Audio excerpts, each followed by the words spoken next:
oleh wabarakatuh yang kami hormati Bapak Sekda dari Polres Lombok, termasuk wartawan.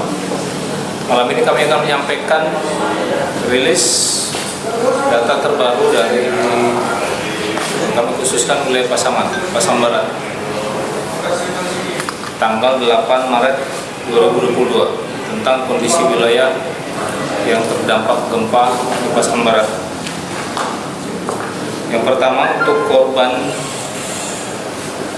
personil, untuk meninggal 10 orang, kemudian luka berat 45, luka ringannya 336, dan ini berangsur-berangsur itu makin berkurang yang berobat jalan. Ini menandakan bahwa yang rusak yang luka ringan sudah berkurang.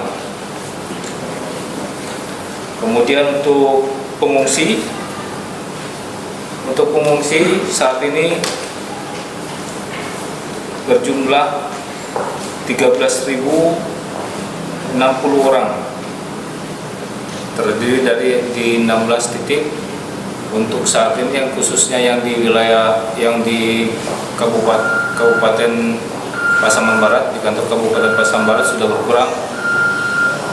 Sekarang berangsur-angsur kita kembalikan ke rumah masing-masing, termasuk di tempat-tempat lain, di tempat posko 16 titik pengungsian, sehingga jumlahnya sekarang saat ini berkurang menjadi 13.060 jiwa, dan ini kemungkinan besar akan terus berkurang. Kemudian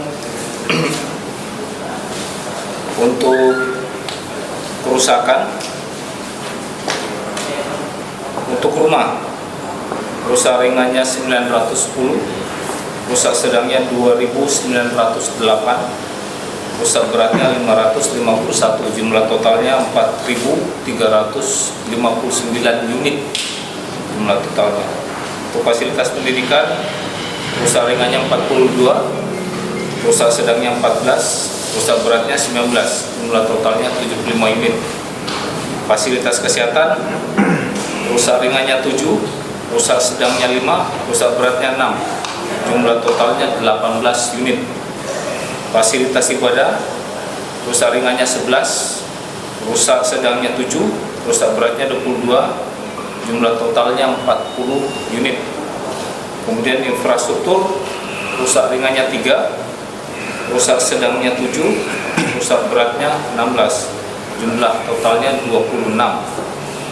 Fasilitas pemerintahan, rusak ringannya 29, rusak sedangnya 9, jumlah totalnya 38.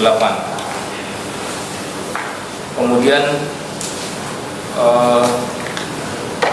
untuk tanggap darurat direncanakan tanggal 10 selesai, dan ini kami akan membahas kemungkinan besar besok apakah tanggap darurat ini dilanjutkan atau kita hentikan, masuk ke dalam masa transisi. Transisi bisa sampai 3 bulan ke depan untuk mempersiapkan tahap rekon. Ini besok kami akan membahas bersama seluruh OPD untuk apakah yang dilanjutkan atau kita hentikan, masuk ke masa transisi. Demikian untuk kondisi wilayah Pasaman Barat kami sampaikan. Mungkin ada pertanyaan dari rekan-rekan. Pak, izin atas saran dari antara Anda. Kita lihat pengungsi sudah jauh berkurang ya dari posko pengungsi yang pulang ke rumah. Ini dari Satgas atau dari Pemda sendiri, untuk di rumah mereka disediakan nggak tenda didirikan dekat rumah mereka atau hunian sementara? Persiapan kita terhadap bagi pengungsi yang rumahnya rusak berat, tidak bisa dihuni lagi. Baik Pak, untuk yang kita pulangkan ini kita akan kita sudah beberapa pulangkan. Kita kalau memang dia rusak berat, kita dukung dengan tenda. Walaupun memang tendanya terbatas, apabila memang tidak ada tenda, kita gunakan tenda gulung atau kita bilang terpal. Kita gunakan terpal. Kemudian ada memang yang sudah pulang karena mungkin trauma, di kanan kirinya rumahnya masih bagus, namun di kanan kirinya rumah tembok. Sehingga ini besok kita akan dukung tenda. Kita bangunkan di lapangan poli. Kita bangunkan situ untuk dia tinggal karena memang masih ada sedikit trauma. Kita yang jelas pemerintah semaksimal mungkin yang kembali kita dukung dengan tenda, termasuk logistik itu kita masih mendukung. Di mana kedepannya yang saat ini masih dalam pendataan oleh 4 universitas wilayah Padang untuk klasifikasi rusak berat, rusak ringan, rusak sedang. Itu dalam masa pendataan. Apabila itu sudah, kita akan mengeluarkan SK, kemudian akan kita sampaikan apakah yang jelas pasti akan terdukung dengan seperti DTH, dana tumbuh hunian, sampai bangunannya terdukung ataupun diberikan penggantian khusus yang rusak berat dari pemerintah pusat. Rusak berat itu untuk anggarannya ada, nominalnya ada. Ini yang memang harus kita bahas dan kami sampaikan kepada masyarakat. Kita akan tanyakan kepada pemerintah pusat, dalam hal ini mungkin BNPB. Kalau untuk rusak sedang, rusak ringan, itu memang ada kriterianya. Kalau kemarin disampaikan oleh Kepala BNPB pusat, itu untuk rusak sedang itu tanggung jawab diberikan kepada pemerintah provinsi. Untuk rusak ringan itu diberikan kepada pemerintah daerah atau kabupaten. Ini memang yang harus dibahas betul, termasuk nominalnya, karena memang kalau dilihat dari jumlahnya ini tidak sedikit. Ini jumlahnya cukup banyak, ada 4.000 untuk rumah itu ada sekitar 4.359 yang dalam kondisi rusak. Artinya pemenuhan logistik ini dan apakah berapa lama gitu? Ada ketentuannya? Kalau untuk logistik tidak ada ketentuan, Pak. Cuma rencana kalau selagi masih ada barang logistik, kita akan dukung ke masyarakat. Dan nanti rencana dari pemerintah untuk bantuan logistik ini akan dirubah menjadi donasi berupa uang yang untuk direncanakan untuk membangun seperti hunian sementara dan bisa jadi untuk hunian tetap juga. Ini mungkin akan kita bahas besok sambil memutuskan apakah ini berlanjut atau berhentikan, kemudian berlanjut menjadi masa transisi. Satu lagi nak, izin nak. Mengenai di bawah kan masyarakat masih ada dilanda kepanikan mengenai patahan yang di Talamau, aliran sungai itu takutnya longsor atau gelodo. Ada nggak penjelasan dari Satgas daerah-daerah mana yang zona merah, zona hijau, biru gitu? Artinya masyarakat supaya lebih waspada.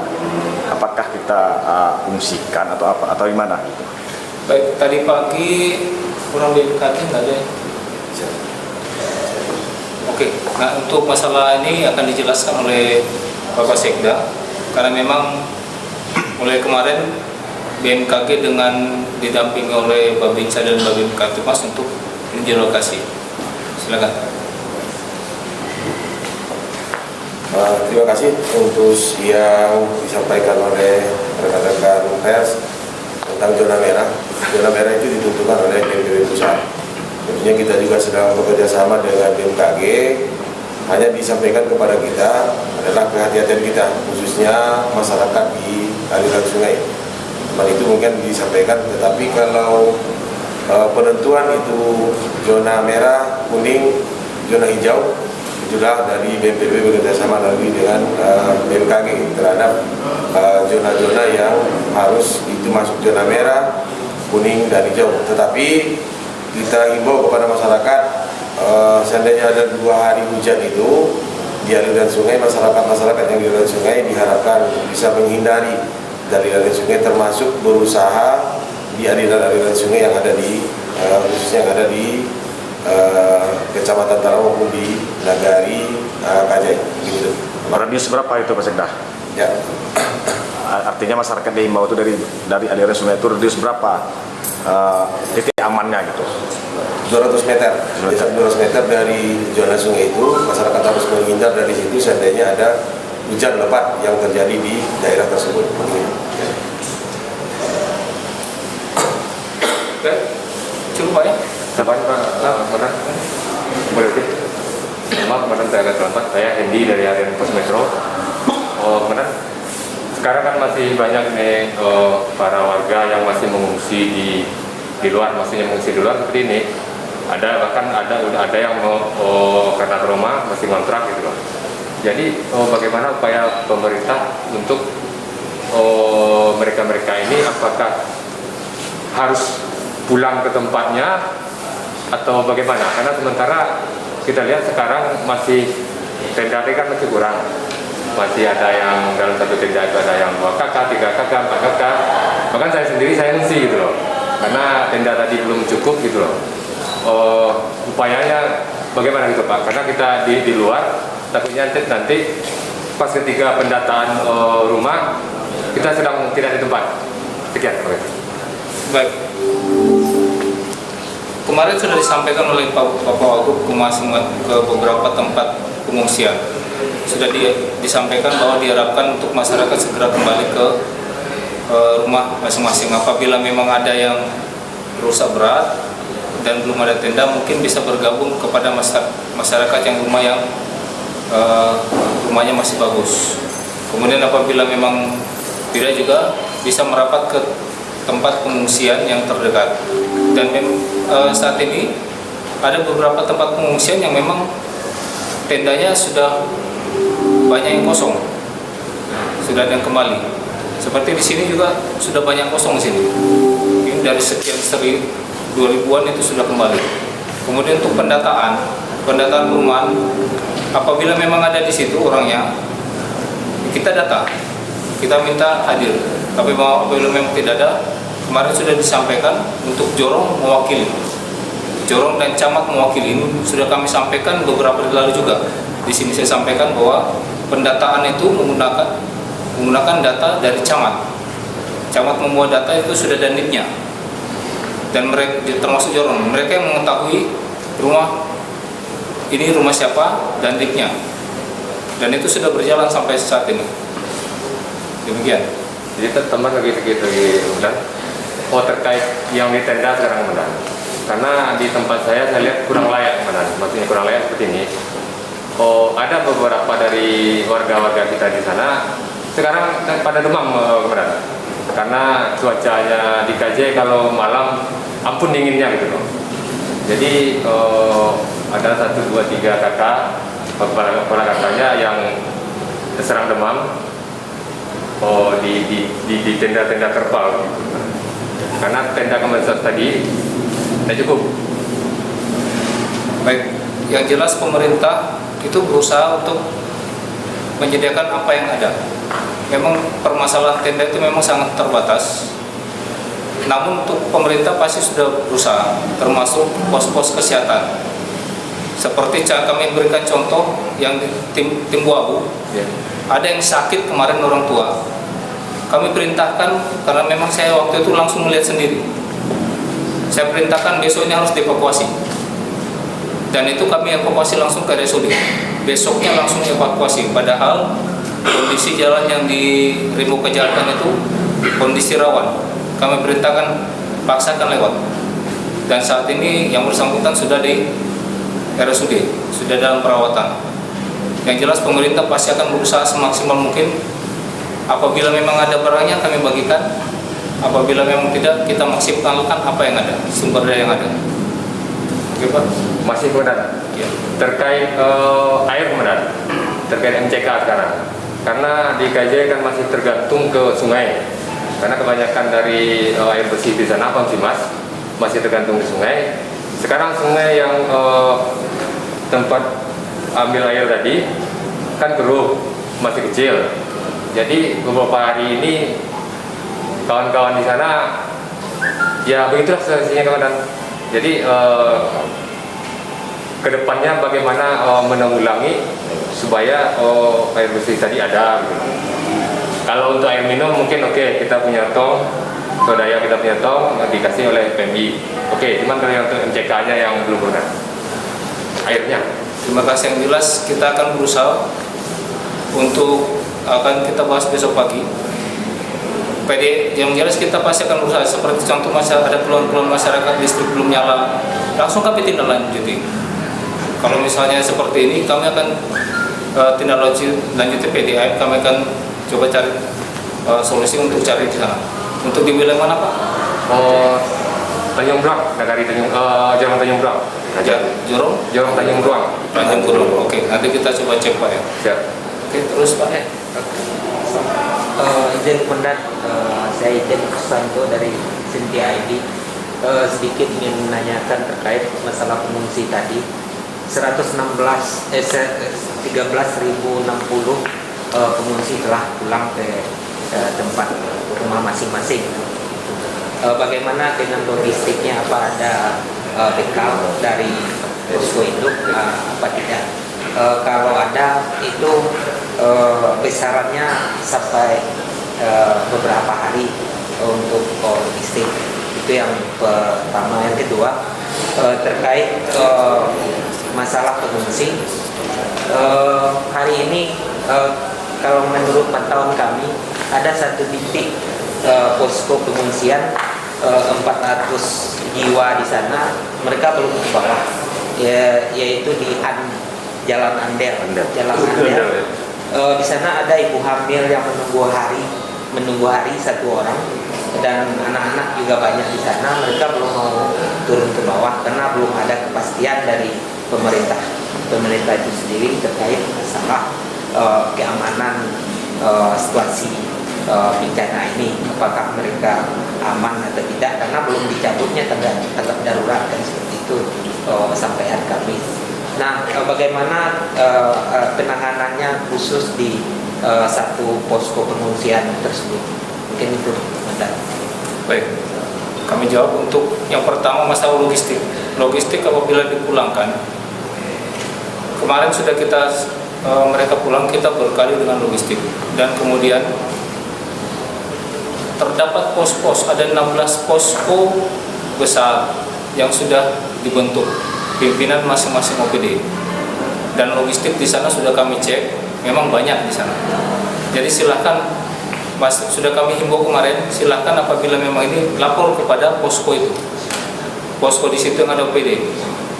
Logistik masih ada di sana. Kemarin terakhir hari ini dicek, itu masih banyak logistik di sana. Kalau untuk jumlah harinya kita maksimalkan. Kalau misalnya sudah habis baru kita kirim lagi. Sudah habis kita kirim. Tidak ada target untuk berapa hari, tidak ada. Kemudian untuk yang di pengungsian Jalan Andel, ini besok kami cek rusak, terutama untuk ibu hamil kita cross check. Dan ini memang kita akan coba sampaikan, karena yang tempat yang lain sudah kita sampaikan bahwa untuk masalah kepastiannya silakan kembali, karena untuk kondisi dari gempa sendiri itu sudah sangat berkurang. Kemarin sudah kami sampaikan, per hari ini ada 217, kurang lebih 217 gempa dari tanggal 25 ya, dari tanggal 25, bukan per hari ini, dari tanggal 25. Jadi kemarin itu hanya terjadi 2 kali gempa, dan itu hanya terbaca di alat, tetapi terasa di sini tidak ada. Kalau dikaji kemudian terasa kan? Ya. Kalau dikaji terasa? Kalau di sana terasa. Kalau di sana terasa. Karena kemarin pada saat BMKG ngecek ke sana, di alat terdeteksi, tetapi orang BMKG tidak merasakan waktu meninjau menggunakan naik sampai ke atas, tapi Babinsa dan Babinka Timas tidak terasa waktu saat itu. Jadi akan kita sampaikan kepada yang di pengungsian Jalan Andel, kita akan coba pastikan bahwa silahkan kembali ke rumah masing-masing. Apabila memang kondisi rumahnya bagus, silahkan kembali. Apabila memang tidak, mungkin bisa membawa tenda yang ada di pengungsian. Apabila memang tenda yang seperti tenda Kemensos, silahkan. Baik, cukup Pak ya. Terima kasih atas waktunya. Wassalamualaikum warahmatullahi wabarakatuh. Waalaikumsalam.